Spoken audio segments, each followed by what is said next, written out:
Welcome to the podcast. We talk about all the things that are hidden in the shadows. This is Isaac. And this is Megan. And I know it's been longer than usual, but we've been doing shit. Things and stuff and things. Excuse me. Whoa. Backpedal a second. Shit doing? Yeah. I'm renaming my to-do list now. Shit doing. Yeah. I've been working. We had bad weather. We could investigate. Anytime we would plan something, it was like Mother Nature or just some bizarre... You would get like put in some random place that's like 2 hours away, and you get home at late, and that was all like for 2 weeks in a row. Yeah, it was pretty bad. Like, and then anytime we would plan something, I don't know, just stuff would just happen, and it was frustrating. Yeah, but also working on stuff for the future. Yes. Yeah. So we started kind of bubbling up some ideas. Will you give me that little like weird wink? No, that's an odd wink at you. I squinted at you. Yeah, like what? Anyways, we started coming up with some ideas for Halloween content and around like spooky time. And I think this is probably our best yet coming up. And not just that, also launching a Patreon. I know, like I've said before, I never wanted to put any information that we share behind a paywall. But entertaining, that's something I can do. So I need more to my portfolio. I'm saying it wrong. Why am I saying it wrong? Portfolio. Portfolio. Anyway, for my voice acting stuff, so I did, out of a whim, created an entire series. Yeah, out of a whim. I don't know. It just, when I started thinking about it, more and more information started coming. Anyway. Felt right. Yeah. And I'm always good at doing voices and characters, right? That's how I always mess with, bill collectors and scam callers. Mess with them all the time. But I started to create two different one Patreon thing, but two different series for it. One would essentially be doing a detective interviewing serial killers, psychopaths, out of a kind of a sane asylum, and they're all different from the last. And you're wondering, okay, well, how does that fall into the paranormal? There is some twist and some... Yes. Because I figured out the buns to the sandwich. Oh my god! Beginning and end. Now I got to put all the meat in between, and the cheese and lettuce and toppings and stuff. So, but yeah, I got the idea of where I'm going with the story and stuff like this. But yeah, the whole premise is that you're following a detective in a city that has an overabundance of unique serial killers. And I got the idea, essentially, because I'm a big Batman fan, the idea of Gotham and why Gotham has so many, characters and villains, supervillains and stuff like that. And that same concept, but just one particular city. The detective's his whole premise is to try to catch one of them that's out there that's been elusive. And that's why he's interviewing all these different ones to get inside their head so he understands how they think, to better help him catch the other serial killer that he can't get hold of. So you get to hear the interviews he does with each individual one. And I'll be doing the voices. I think I had Megan doing one of the female voices. But yeah, each character will be different, each one. And then I think it would be 6 or 7 episodes, 45 minutes to an hour each. And they'll be on the Patreon, and they'll be edited, produced, and stuff like that, so they sound good and stuff like that. It's almost like a audio play. Yeah, that's a good way to put it. Yeah. And then I'm working on a series as well to add to Isaac's 2 series, which is more of the paranormal, but still kind of a little bit of the same concept, kind of, but different. I don't know how to add. Yeah. I don't want to like spill any beans because I'm still kind of working on everything, but it's going to be good. But yeah, so we're hoping, planning on launching that, the Patreon by October, at least mid-October. because I'm going to get everything recorded. Megan's going to get everything edited. And then we'll post it there for everyone to join the Patreon who wants to listen to these series. And I think when I got it finished, I think the week before the launch of the Patreon, I'll give a teaser of said episode, of one of the episodes that are in the series. But that's what we've been working on, along with, what was that? That was a burp in my throat. It's like it never fully came out. I got snuck away up there. Anyway, like a fart that rolls up your back. I know exactly what you're talking about. That's the funny part about that. We just started giving an explanation of what we've been doing. But yeah, just a lot planned because October is the month for paranormal podcasters and investigators, so we're trying to do both. And we had several cases of helping people out. Yeah. So, but the real reason why you clicked onto this episode is to hear our perspective and our information that we learned about Amityville Horror. And I know everyone, their fucking dog, has done this episode to, ad nauseum at this point. And that's the thing. When we do a topic that is a commonplace amongst paranormal podcasters, because this is obviously a topic they talk about, I guarantee there's even some podcasts who dedicate their entire series on this. We're not going to go into all the extreme details that some podcasters take hours on end. And I said this with the Bledsoe case as well. We're giving you the high points and the most information we can within an hour and a half. And then our own perspectives that are unique because of how we perceive the paranormal and what we investigate and things we've seen and things we've talked about on this podcast. From our own abilities and stuff like that. But yours specifically is when you've been able to see and interpret from just, studying this stuff. Mm-hmm. So I did go with Amityville Horror. The reason why we even kind of dove into it, because it was one of those paranormal things that I've never been personally drawn to it, and I don't really think Isaac has too much. I mean, I watched the movies. I mean, when I watched the movies though, I was never, because I watched the original back a long time ago. It was a while ago. And I don't know, even as a horror movie, I like horror movies. I never was ooh, Amityville. I don't know what it was about it. I just never dove into it until we got, Blaine Duncan reached out to us in our last guest episode.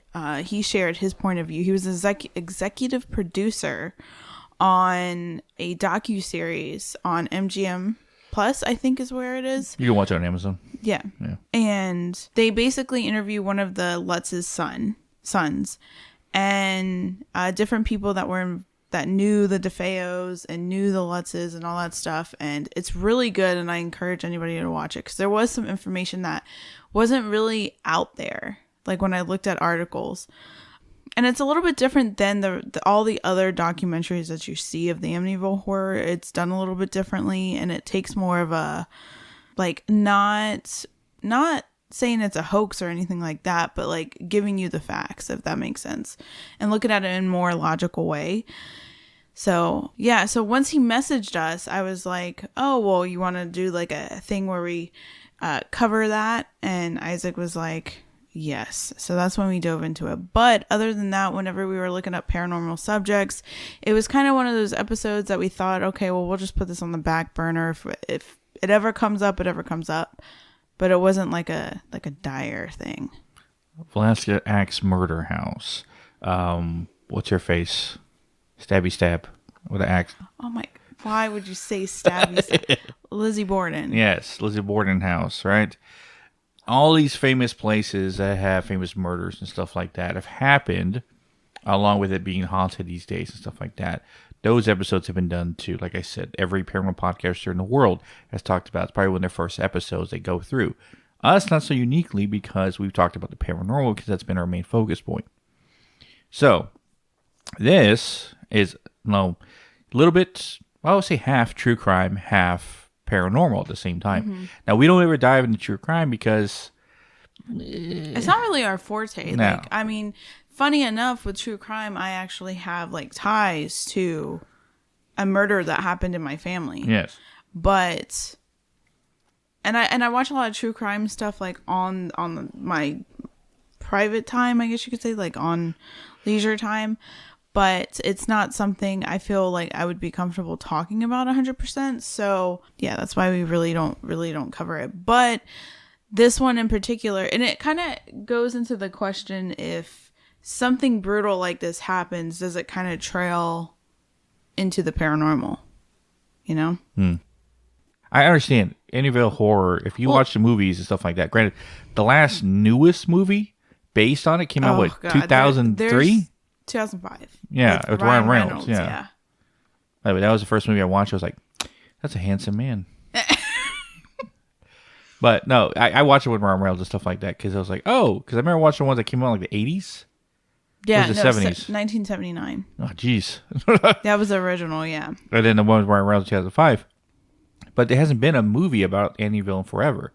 So it's kind of like a subject's been put in the back burner. But there's been countless movies made, and then other crappy movies that are like D-level. Oh my god, movies. There's so many. There's like Amityville Werewolf. And Amityville in Space. What the heck? I know. I was like, what? Like that's, yeah. But there's a lot of documentaries and a lot of books and a lot of stuff like that. So, I mean, all you gotta do is search up Amityville, and there's like blogs, articles, like tons of stuff. But the Amityville Horror House, or 112 Ocean Avenue in Amityville. Avenue. Yeah, oh my god, I remember that song. But it was renamed 108 Ocean Avenue to deter tourists after the Lutzes. So, okay, so while there was families before the DeFeo, or a family that lived before the DeFeos, and there was families after the Lutzes, the two families that we're going to be focusing on is the DeFeos and the Lutzes, because after the Lutzes moved out, like abandoned the house and moved out after all the paranormal activity, they stayed for 28 days. After that, there's different people that bought the house, but they claimed that there was no paranormal activity after the fact. And before the DeFeos, I think there was one owner, and it was the person it was the descendants of the people that actually built the house. They sold it. So, like I said, they changed it from 108 or 112 Ocean Avenue to 108. So this was the family that was after the Lutzes. So we're going to be focusing on the DeFeo family and the Lutzes. So the DeFeo family moved in 1965, and it wasn't until 1974 that the brutal murder happened. So essentially, the DeFeo family, all of them except one of their kids, was murdered. So it was the father, the mother, the two younger brothers, two younger sisters. And supposedly they were murdered by it was just him that murdered him, or just him that murdered the family. And it was Ronnie DeFeo Jr., who was 23 at the time. So the murder happened November of 1974. And then in December of 1975, the Lutzes moved in. And pretty much 28 days later, they left. They abandoned everything due to paranormal activity, which is what we're going to talk about. And the reason why, there's like speculation up in the air if what the Lutzes family was telling was true, because some of the stuff is kind of crazy, and we'll go into kind of what George, like his background as well, because there are some theories that he was into the occult and doing some things, and it kind of fits into the channeling and stuff that I got. Anyways, so on the evening of November 13th, 1974, Ronnie DeFeo Jr., or his nickname was Butchie, as they called him, shot and killed his entire family with a .35 caliber Marlin rifle, as his parents, two brothers, and two sisters apparently slept.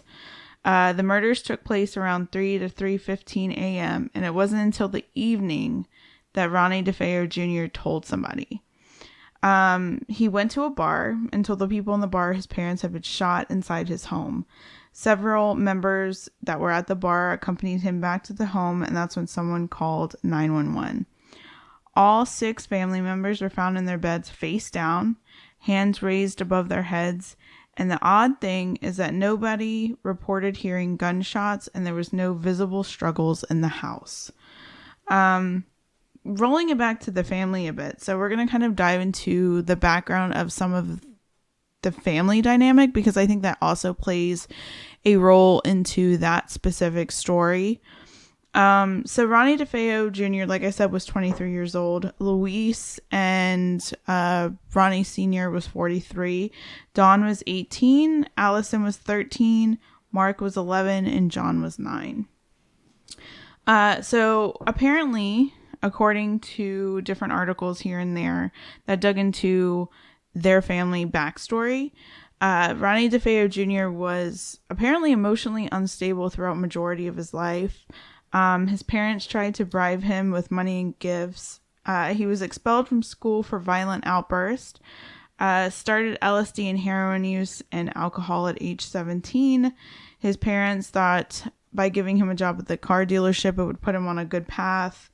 But apparently, according to some articles, like one article talked about that DeFeo Jr. stole $20,000 in business transaction while working there. And when his father confronted him, Ronnie DeFeo Jr. threatened him. So when he did, so he killed his family at 3:15, just to give you guys a timeline. He killed his family at like 3:15. Didn't get help, didn't call anybody, went on like usual, showered, went to work. And then when they noticed that the father wasn't there, they knew something, like people were questioning that, like, why aren't the fathers there? Well, the neighbor takes the kids to school. Neighbor knocked on the door. No answer, and went back 3 different times and still nothing. So they started to feel like something was up. It was until 6:30 that he went to the bar to alert people that, hey, my family's been shot. And that's when so the police originally took him into protective custody because they didn't know what was going on, because he kept saying it was a mob hit, because there was mob ties supposedly to Luis's, which was the mother's father, which was Michael Brigante Sr. Apparently he had connections to the Gambino crime family, which is interesting. But he apparently, DeFeo kept saying like it was a mob hit, which if you look at the evidence, personally for me, just from watching and doing my own research on mafia stuff, there's no way that could have been a mob hit. First of all, in my opinion, like mob stuff, like they're not going to just shoot you when you're like shoot you when you can't see who they were. And a lot of times they wouldn't harm women and children. They would go after the person that they were trying to go after, not everybody, if that makes sense. Yeah. And they wouldn't go, I don't know. I don't see it being a mob hit, but I have a theory about the mob connection in my channeling stuff. Apparently, too, Robert DeFeo Jr. was like bullied in school for a weight problem when he was younger. So who knows? That kind of stuff builds up, right? In the actual trial, they tried to use the insanity thing, but the psychiatrist for the prosecution, which was Dr. Harold Zolan, believed DeFeo to suffer from antisocial personality disorder, but he was completely aware of what he was doing. And the thing about him is like DeFeo Jr. would always kept changing his story. There was a documentary called My Amityville Story, I think, and it had one of the Lutz's sons in there. But apparently one of the interviewers or like broadcasters that were interviewing during, covering the story during that time, they used the neighbor's house as a like hideout house, like to see if there was any kind of stuff going on. And when they were there, Michael Brigante Sr. apparently went in the house and went in there with Robert DeFeo Jr. in a room, and the police officer overheard Michael Brigante saying, own up to the stuff, stop telling them that your sister did it, stop doing this, stop doing that, and just stop pulling our name through the mud and just confess to it. Supposedly.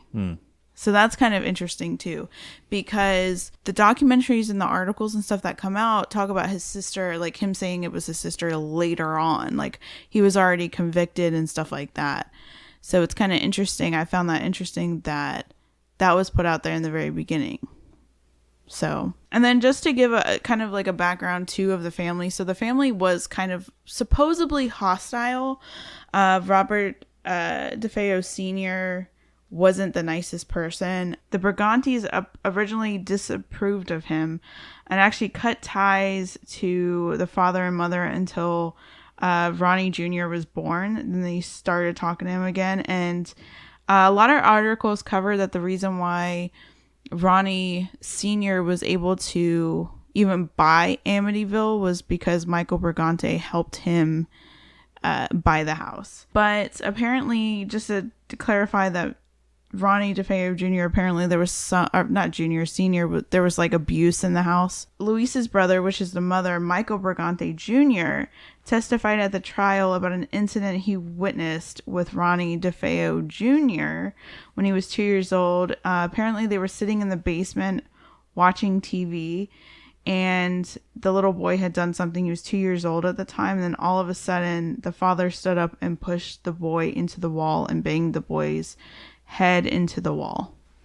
So that just shows you the level of, which I find interesting though, because if there is, I don't know, maybe it was just in The Godfather that value was put forth, but I always was under the assumption if you touch, and like for instance, Luis had the connection to her father through the mafia. I remember in Godfather when like the sister was getting abused by the husband, and Sonny went and basically beat the crap out of the husband. Yeah.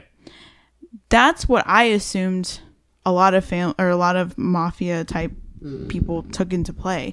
So I don't even know how Ronnie, if he was abusing them, how he got away with it with Michael Brigante Sr. being connected to the Gambino crime family, because that's a high up their family. That wasn't, Yeah. like unheard of. Anyways, I don't think I would even have the balls to try that. You know what I mean?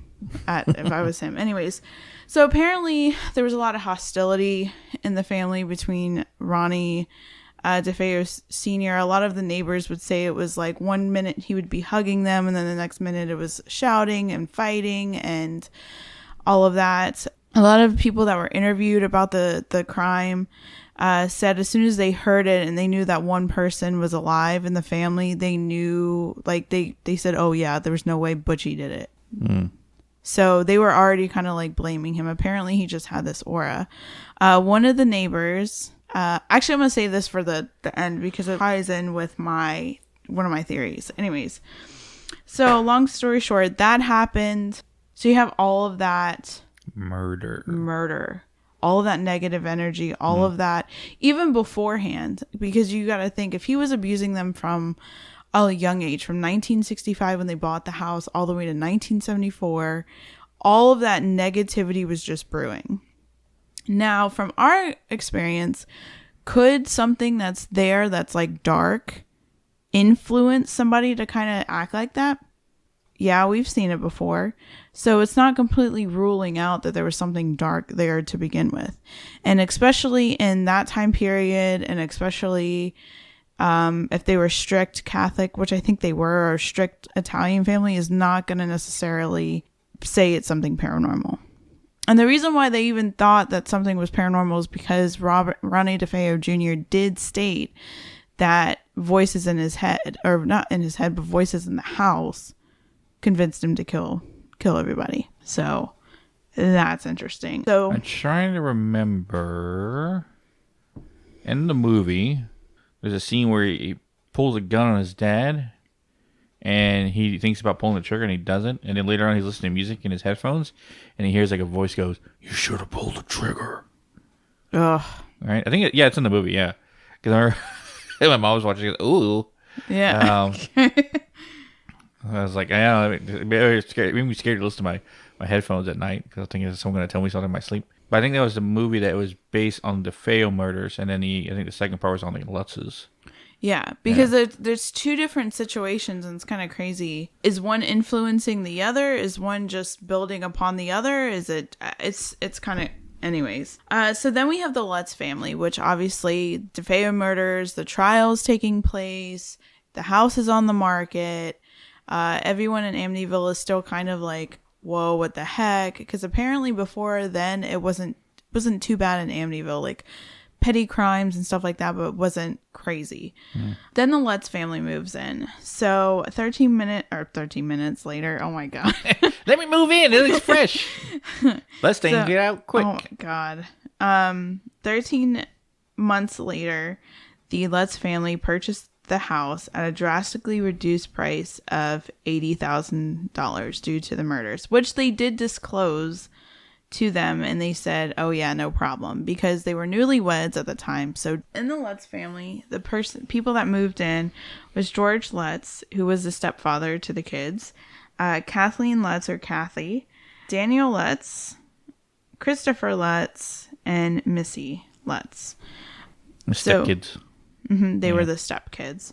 Because I think that's important when you talk about their family dynamic and everything that happened.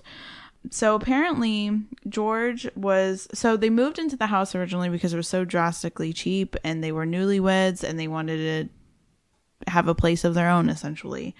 But however, George, apparently there's this, it's not 100% confirmed, but had a history in dabbling in the occult. So him and Kathy used to do this thing called transcendental meditation, which is just like chanting mantras, right? Sitting, chanting mantras, meditation kind of thing. And apparently some of the paranormal stuff that ever started to occur is George would wake up at 3:15 every morning. The Lutz family said they would smell strange odors, see green slime coming out of the walls and keyholes, experience cold spots. Their garage door opened and closed on its own. An invisible spirit apparently knocked a knife down in the kitchen. And of course, a pig-like creature with red eyes that would stare at George and son Daniel from the window. George also woke up to Kathy levitating off their beds. And then Daniel and Christopher also apparently levitated. Jeez. Yeah. So like I said, they moved in December 18th, 1975 and moved out January 14th, 1976. Wait, what? 75, 76? Mm-hmm. Yeah, but it was literally, they moved in the beginning of December, moved out the end of January. Oh. So yeah, so they moved in, had that stuff happened. And of course, a book was written in 1977, so they had already moved out, by J. Anson, and it was based on their claims. And then of course the book became the movie in 1979. And of course, even the kids kind of, the kid, I think it was Christopher, that was interviewed in the docu-series with that Blaine Duncan executive produced. He said that he even said the movie was exaggerated. He said that there was experiences, but in his opinion, it was exaggerated. Because he said after they had moved out, he went to the movies when it was airing. And he said that he said he had to go to the bathroom and snuck into the Amityville showing. And he said it was nothing. Like, everything was dramatized, Hollywoodized, if you will. Yeah. But yeah, apparently, and Ed and Lorraine Warren did go in. On a lot of articles, it did say that they cleansed. I don't know exactly what they did. One of the psychics that they brought in, though, did say that they believed that the land before had been native land, and that there was that it was cursed basically by a chief, and that's why this stuff happened to them. The characters that played basically George and Kathy in the film said that at first they didn't really believe. And when George sat down with James Brolin, James Brolin said, I was literally looking for any facial expression that would tell me that it was a lie. And he said literally he saw nothing. So he came off as genuine. He genuinely believed. And it is also said in the docu-series, it dives into kind of like George's occult past. And George did, I forgot the guy's name. I don't even, like, I tried looking him up and I couldn't even find him. But I believe this guy that was really big in the occult that did some kind of like shady stuff, he was really big into that guy. One of the creepier experiences that took place, obviously, is the pig demon. Yes. Which always had me extremely interested when I heard talk about it, because a little girl claims seeing it, and then apparently didn't George see it in a window when he was downstairs? Him and the boy, and yeah, I think it was Daniel. They saw it standing in the window. Yeah. Which I'm like, what? Like, I've taken a lot of things, but a pig demon thing? Okay, so we're gonna start kind of bleeding into our theories and our stuff. So. But whatever they experienced, the Lutzes, had to be so severe that they'd leave in a month at a time. And there was a short period where they had a priest come in, but he was useless. Yeah. They came in, thought there was something there, tried to get permission, but that never came. And then he just kind of forgot about the Lutzes. They called him back. Hey, can you get to this? Well, if I can get to it till Tuesday. Like, it was just a bunch of. It's not really worth mentioning. That's why we kind of left it on the back burner, but it is discussed that a priest did go there. Hence why you got the scene in the film where he's in the bathroom and all those flies are like trying to bless the house. Because apparently the sewing room was the boys' room. Yeah. It was the boys' room. And yeah. That's supposedly where the pig demon thing lied. Yeah. Yeah. So I will say this about the pig demon thing. So the only experience that I've had with something like that is... Okay, so I've talked, and this has a relation to my family. So my brother used to see stuff. I don't know if he blocks it or whatever. He's like almost 10 now, right? When he was a little kid, he was young, probably about the age of Missy, when she was living there. Because I think the youngest boy was 9 and she was younger than him. And he would have nightmares about this thing. And he would describe it, and it had a pig head, and it was like a not a human body, but like a demonic body. And he didn't even know about that kind of stuff. My mom was so strict with them about not watching that kind of stuff. And I remember when he started getting into, I think it's Minecraft or Roadblocks or one of those kid show things, right? There's a character on there called Piggy. He saw that and got extremely terrified because he would talk. I mean, he would come over here and talk to me like when he would come during the summer. I mean, little kid, 5 years old, 4 years old, and would talk to me about this pig thing that he would dream about, and it would chase him and chase him and chase him. And when I started reading about the pig demon thing, I was like, whoa, he used to dream, and the way they kind of like described it was similar to what he did. And obviously he's not going to know what the Amityville Horror is, so he didn't read about it. And he was so young. And even now when I mention it to him, he's like, oh, no. Like that's bad. That's my relation to that. Because I know some people are saying, oh, pig demon thing, blah, like, whoa. But apparently it seems to be a thing because, I mean, he saw something similar. Yeah. But that was a severe act. And the whole, probably get into our, at least my opinions on it, but I know you've channeled many times talking this whole thing. You're going to give your experiences on that too. But my theory of the situation, opinion, is the DeFeo murders, as any paranormal investigators, paranormal podcasters that are listening, we all know that dark energy like that trapped in one location, severe trauma energy like that leaves a lingering stain on a property, and that can attract dark entities to said location to haunt it, to absorb that said negative energy. That tends to happen. The theory of that DeFeo Jr., forget his first name. Ronnie. I don't know if that was Raymond for a second. Anyway, Ronnie committed all those murders. The reasoning behind it, insane, hated his father. You can go down the rabbit hole of theories of why, right? But his entire case of doing it was not as, the reasons behind it weren't paranormal, at least to the extent we're never told to be paranormal. Mm-hmm. But the Lutzes, the whole reason they left the house in a month, that's all based on paranormal stuff. So that's why we're more interested in Lutz's case versus DeFeo's. So, murders happen. that energy sat for a year.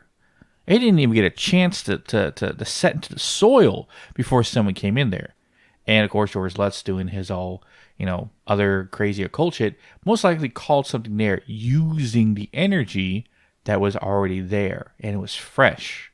So he got a better chance of calling something in, which he did. He called in probably a demon, right? That took a figure of a pig, maybe to lure the young girl to oppress her more than anyone else in the family. Hence why she was seeing him most. Mm-hmm. Well, but she was. Didn't she basically say it's an angel? I don't know. She said in different interviews and different things you hear, because she's, I think, the only one that has not done like an interview or docu-series or anything like that. But I know Kathy, because there's actually a really good interview to watch. It's actually of Kathy and George Lutz on TV talking about the situation when it was in the 70s. Yeah. And she would say that she literally would go upstairs and hear Missy talking by herself and see the rocking chair next to her kind of like rock back and forth like someone was sitting there. And then too, obviously, with the Paranormal Activity, when the Warrens came in, they apparently took that photo, that infamous photo of the little boy with the hollowed out eyes peeking around the corner. Yeah, one of the Feo kids. Mm-hmm. Yeah. Supposedly. Yeah. One of the Lutz's sons, I think it was Christopher, I think the one that was in the docu-series, he had said that he believed, well, he didn't say he believed, he said it's just funny, that the camera guy at the time was wearing the same shirt as a kid in the photo, and he thinks it was just maybe somehow a funk photo of a reflection or whatever. But to be honest with you, if somebody caught something like that, nobody would honestly believe it. And I'm starting to learn that as I'm in the paranormal investigating world, is you catch any kind of evidence like that, regardless, nobody is going to believe you. Because no one wants to. Because if it's that clear, they're more likely go for like a random shadow than full-fledged figure like that. Even in today's field where the paranormal is more accepted. Because it's fear. Because it's easier to lie to yourself and convince yourself that it's not real than accept the idea of it being real, for the simple fact that that's real than whatever else. Sorry for that weird edit. Our son busted in the room asking where Megan's grandmother was. Yeah. I don't know. What was I talking about? Murders, ideas. I don't know the point I was getting to, but basically I was going to come back to is that you have, because no one wants to hear the idea of spirits being real and stuff like that. Yeah, that's the obvious thing. So they'll lie to themselves and try to say things. Granted, there are a lot of charlatans out there that are faking stuff just for views and follows and stuff like that. It doesn't help. It doesn't help the case of the real shit that does happen at the same time. Yeah. It doesn't also help that our technology is getting better and we can fake things that look exactly real. Mm-hmm. So what's real from false anymore, it's going to get to a point where you don't know. Anyway.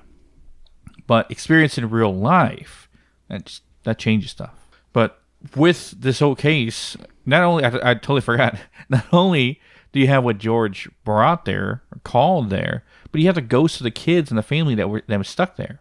If they were stuck there. You die on that level so sudden without knowing that you're dead, it's a good chance that one of or a few of them are still going to be there.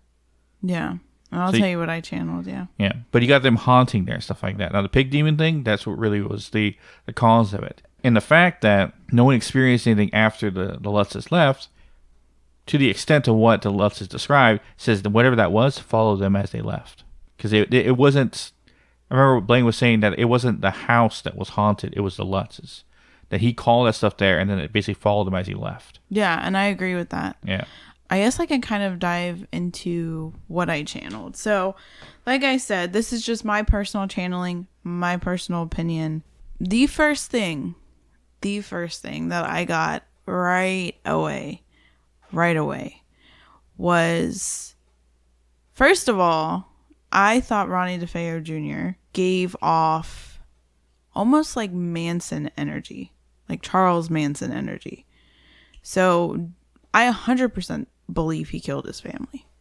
I 100% believe he killed his family. But there's that theory that there was other people. There's that theory that his sister was involved, because I think they later did some kind of like residue test, and they were able to find out that the only way she could do that is like holding the gun or something like that. And there's a theory that apparently, according to Ronnie DeFeo Jr., that she originally wanted to get back at her father, because she just couldn't stand him. And him and his friends were getting high and stuff in the basement. And that's when she was with them. And that's when they planned to do the whole thing. They went up there and killed him. There was other people involved, or there could have been other people involved. When the kids weren't supposed to die. It was just the parents. But then the kids witnessed them killing. So she killed them. That pissed Ronnie DeFeo Jr. off. So then he turned the gun on her and killed her. The first thing that I saw was I don't know if it was the sister. I'm not going to say it was the sister because I don't know if it was. But I did see an older woman, an older like girl, like 18, 19 years old, 20 at the most, 17 at the youngest. She had her hair in a like low ponytail. And it was the same color as the sister's, but I don't know if it really was the sister or not. But she was in front of a mirror, because I saw the reflection of her mirror. And she was arguing. She had the gun and was like, you know when they depict the Manson girls, like the girls that did the killings for Charles Manson? Yeah. Whenever they paint them, or whenever they show them in like movies or stuff like that, they're always like crazy laughing and crazy kind of, like you could tell like what the freak is going on with those people, right? That's what this girl had, that same energy, that like crazy energy. And then she turns and starts arguing with somebody. And this is before I even dove into the case. I had no idea of the backstory. I just knew that there was murders at the house. And that was the first thing I saw. And it's so specific because it was the mirrors. I don't know if it was a full-bodied mirror, or like you guys, you know, like when it was popular in the 70s, but they had like the headboards that had the mirrors, or the headboards, or they would even put like a big mirror on the wall behind the bed. That's kind of what it looked like. And I could see her reflection in the mirror, and she was arguing like I couldn't tell what she was saying, but I knew like it was an argument. Like she was just waving the gun. So personally, I think there was more than one person. It was not just Ronnie DeFeo Jr. And I wonder if maybe he was part of a group, or I know there was a lot of like satanic panic and stuff like that took place during that time. But sometimes I wonder what exactly the comparison was. And it's crazy. It's crazy because I didn't watch the docu-series before. I told Isaac this. Like immediately when I started kind of looking at the photos and stuff like that, I went to Isaac. I even went to Mike from Unknown, Christy from Unknown. And I was telling them what I was getting. And I was watching the documentary. And one of the neighbors or a friend or somebody like that to the DeFeos goes, you know, Butchie always kind of gave me the feeling of like Charles Manson. And when I heard that, I was like, shoot, that is like confirmation for me at least. But she's like, yeah, he always reminded me of Charles Manson. And he does. He like, it's not just because he looks like him, because I've seen tons of guys from the 70s that look like Charles Manson. But he does give very... Even when he's old and in jail, it's still that same just energy. It's weird. So I do, like, I 100% believe it was him, but I don't think he was alone in the situation. And there was a female involved, some way, shape, or form. It's so strange that you can view back a moment in time as if you were there. Yeah. Yeah. Yeah, like I would love to, I wish I had... Maybe AI can do it. I don't know, like sketch out what I saw, because I even know the dress, the outfit she was wearing was like a brown overall dress with the long sleeve. Like it didn't look like she was crazy, but like somebody that like a typical thing that you would think like somebody that would be part of that kind of group or that kind of action to wear. But it was very 70s looking, and it was... Yeah. So that was the first thing. Second thing that kind of channeled through is I wasn't even channeling to talk to any of the family. To me, that was just like, I don't know. I just felt odd doing that. But I was channeling, I was specifically walking in that hallway, but I was walking like it was that time period. It was weird. I was just kind of like looking around. And first thing that I got was a boy. And I saw him kind of like peeking around. And it wasn't the youngest one, right? I didn't even look at the photos yet of like the family. And I immediately knew it was the second oldest boy, which was Mark. And connected with him, and he just, the same stuff kept reiterating. The thing with the girl kept reiterating. The fact that, I don't know, it was just kind of like, I don't know, like a hostile environment. Like the dad was just rough and tough and just not, but then also felt kind of bad. Like he was also kind of lovable at the same time. Another weird thing that I didn't mention so when the DeFeos moved in, Ronnie DeFeo Sr. actually put a sign on the outside that said high hopes, which people found kind of weird. Even the neighbors were like, all right. But for whatever reason, I tried to channel to see if there's anybody else that was stuck, if there was anybody else that like whatever. And for whatever reason, I could not feel anything with Robert Sr. Couldn't feel anything with Louise. Couldn't feel anything with the two sisters. Couldn't feel anything with the youngest boy, but he came through hard. Like, pay attention, pay attention, pay attention. And I found that interesting that the sewing room, which was essentially his bedroom with his brother, that's kind of what I channeled. Oh no, I'm missing a big detail. Okay, so there was a part of the house called the Red Room that wasn't part of the architect, that's where they kind of said like there was like oozing and whatever. It's literally just painted red. There's actually a video on YouTube that one of the friends actually goes into, like a friend of the DeFeos. Think of the daughters, the Dawn, the 18-year-old daughter, where she takes you into the Red Room to show like, we just played in here and da. I think there was some kind of agreement. What, you mean the Lutzes? What? No, it was the DeFeo. How would the DeFeo show someone inside the room if they were dead? No. It was a friend of the DeFeos. Oh, okay. Yeah, no. I'm like, what? No, yeah. It was a friend of the DeFeo family. It was one of the... Yeah. But she was showing, like, because the Red Room, that's what they said, kind of like, it was like the Red Room, like it was painted blood and all that stuff. But it wasn't in the architecture. And that made people go, right? I personally think the way that I got that the house with all the secret hideaways, all of the secret stash, because like I think Ronnie DeFeo Jr. used to hide his stuff, if you know what I'm talking about, like his LSD and heroin and all that stuff, hide it. And I think one of the Lutz's boys found it in a random cupboard not cupboard, but like in a little nook somewhere. I personally think there was an agreement because Michael Brigante Sr. bought the house for them.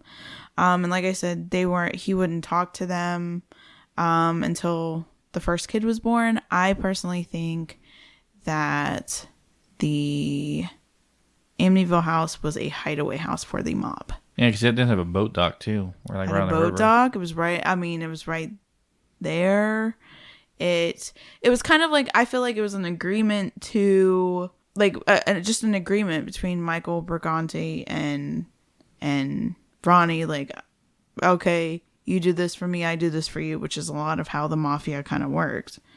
And I think the Red Room is where they stash things. So whether that be drugs, I don't think bodies, because they kind of got rid of bodies kind of quick.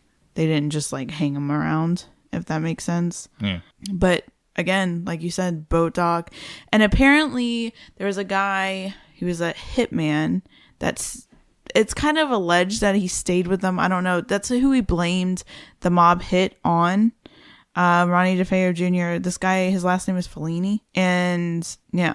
So, and it was outside of New York City. It was like about an hour and a half. I think that's what Google said, from New York City. So That's what I was like saying. The whole DeFeo thing is, one story, and then it's like the Lutz is another. well, yeah, because that's a whole true crime thing. That's, because who did this, who killed who, and all that. Yeah.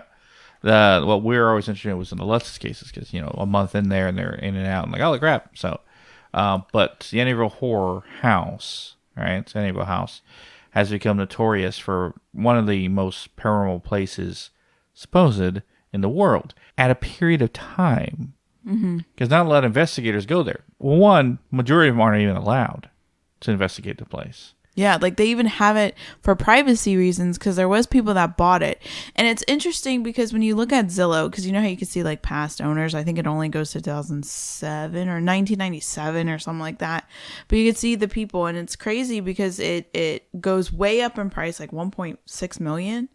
And then the next owners take a cut. And it kind of makes you wonder, okay, like, why are you taking that cut? Like it's like a 30% cut from what they bought it for. Like the guy that bought it for 1.6 million sold it for like 580,000 or something like that. And it's kind of makes you think, is that just something under the covers that is going on there? Because apparently the families afterwards say, oh, we didn't experience anything. Didn't Zach Bagans want to buy it? Probably. Yeah. Yeah, probably. But I know one of the psychics that was part of the whole Lorraine and Ed Warren investigation and seance thing, because I think they did a seance there.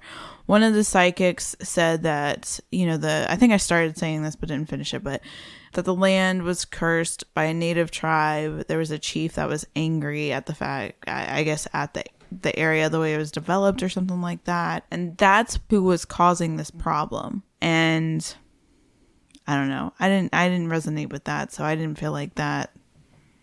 I didn't get that, and I feel like I would have. That was something that would be in your face if you tried to remote view. Yeah, and I guarantee you're not the only other remote viewer who's even tried going there just to look around.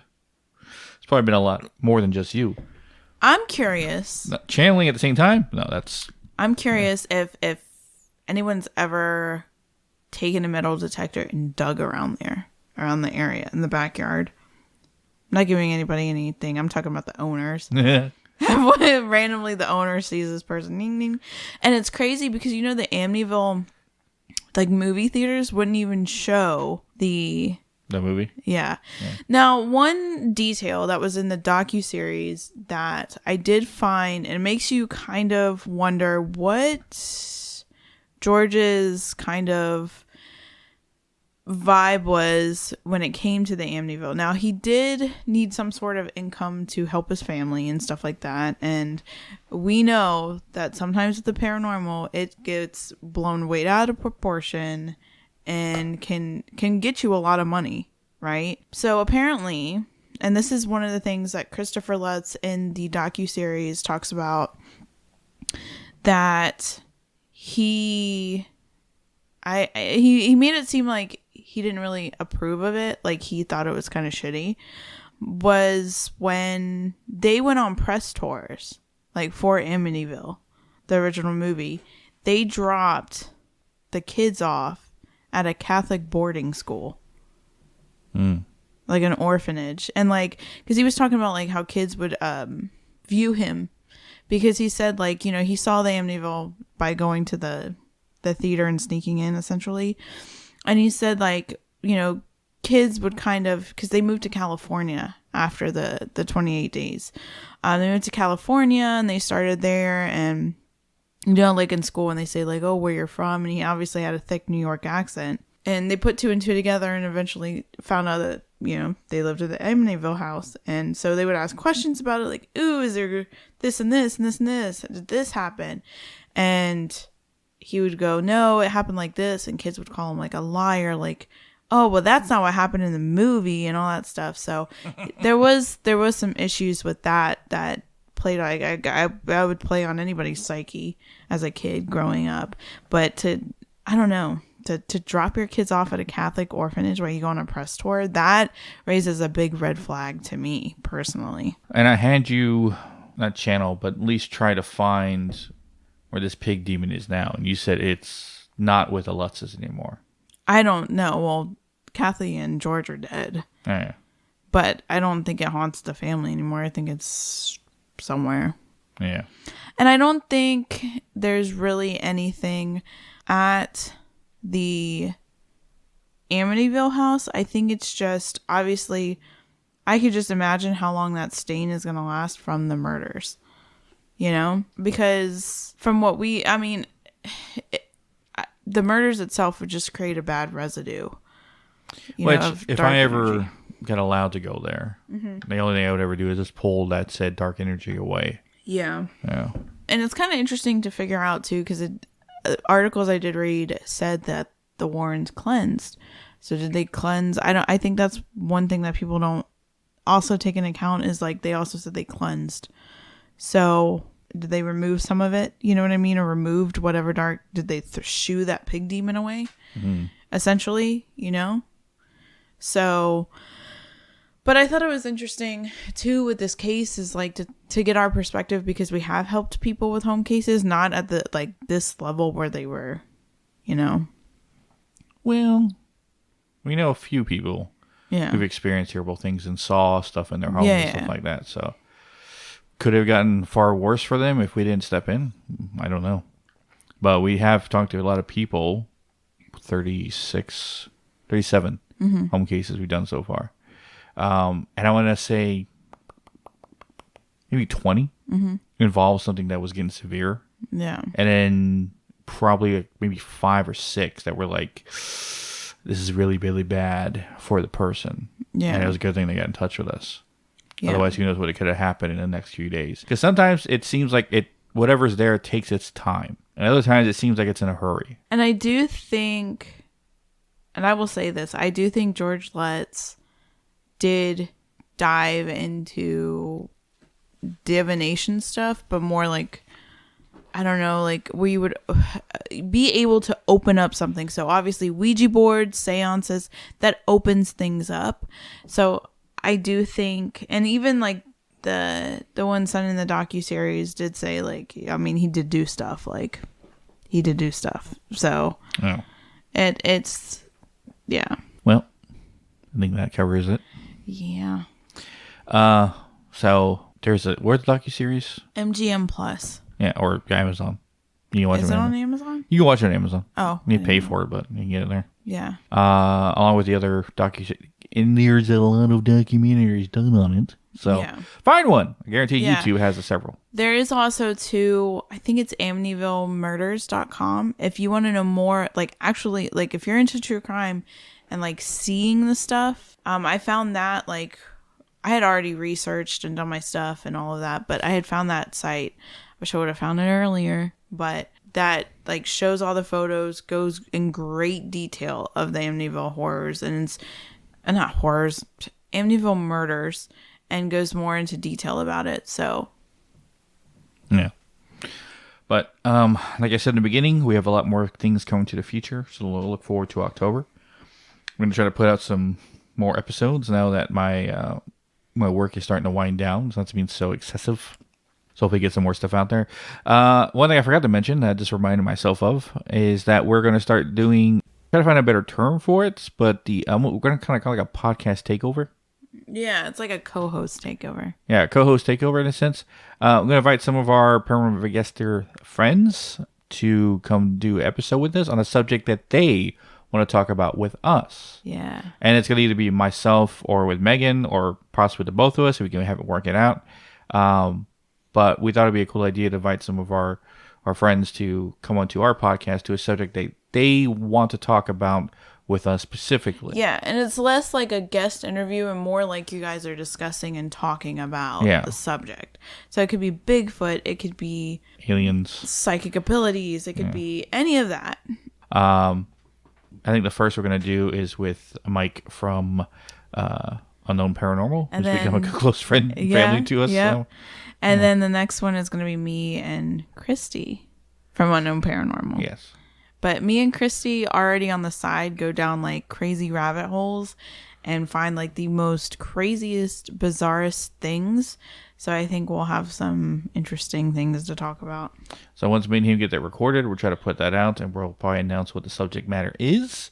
I think we kind of discussed what it was, but I'm going to wait to talk with him a little bit more, make sure 100% what he's talking about. But look forward to that. We also have a bonus episode on Friday, my interview with Haunting Angels, a fellow North Carolina paranormal investigation team. So we get to hear how the investigations they did in our state that we've investigated as well. So it was interesting to talk to them. But yeah, we're putting that, you said when? Friday. So look forward to that by the time you're listening to this. And then, of course, we're going to try to put up more stuff coming up to October, and, of course, in October itself. I think we could try to do something special again for Halloween, or at least the weekend of Halloween around it for our Halloween special. But until then, you can catch our socials. Mouth is sticky. Who has a sticky mouth? That's so weird. People who talk a lot. Anyway. I didn't really talk this episode anyway, so I don't know why it is sticky. You can catch our socials at Hidden in the Shadows Podcast on Instagram, Hidden the Shaw 6 on X, Hidden the Shadows Podcast 2 on TikTok, or links to all our social media and all ways you can listen to us at hiddentheshadowspodcast.com. And as always, we'll catch your weirdos in the next one. Yeah.